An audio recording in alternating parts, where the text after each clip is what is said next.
Binulabog ng pagsabog ang isang kainan sa Isulan, Sultan Kudarat. 18 ang sugatan kabilang ang 6 na menor de edad at isang buntis. Makibalita tayo kay Rial Soroche ng RTV1 Mindanao. Sa kuha sa CCTV sa Barangay Kalawag 2, Isulan, Sultan Kudarat, makikita ang paglabas-masok ng mga tao sa isang kainan. Maya-maya, may sumabog na sa lugar. Nakunan ang video pasado alas 3 ng hapon noong Martes. Ang mga customer ng kainan agad na nagpulasan kasunod ng pagsabog. 18 ang nasugatan sa insidente.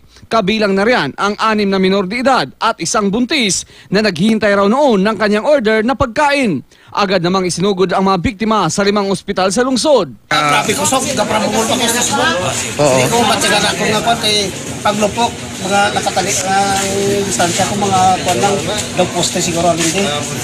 Dali kay may tricycle na nakaram, back to back dito ko nakapungko. Matapos ang pagsabog, nagkalat ang mga basag na salamin, bumagsak na kisame at nagkabitak-bitak na pader.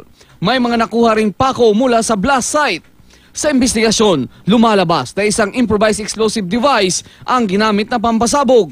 Extortion naman ang isa sa mga tinitingnang anggulo ng binuong Special Task Group at Local Government Unit ng Isulan.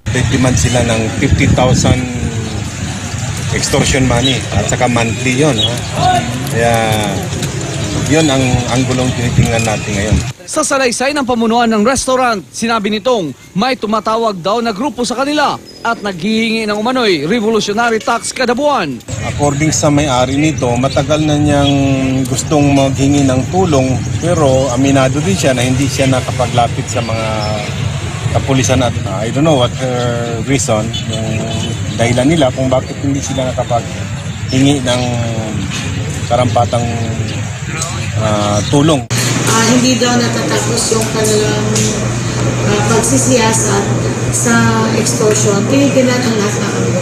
Kasunod ng insidente, nakatakdang ipatawag ng mga otoridad ang lahat ng mga negosyante sa lungsod para magabayan sila sa mga dapat nilang gawin kapag may nangingikil sa kanila.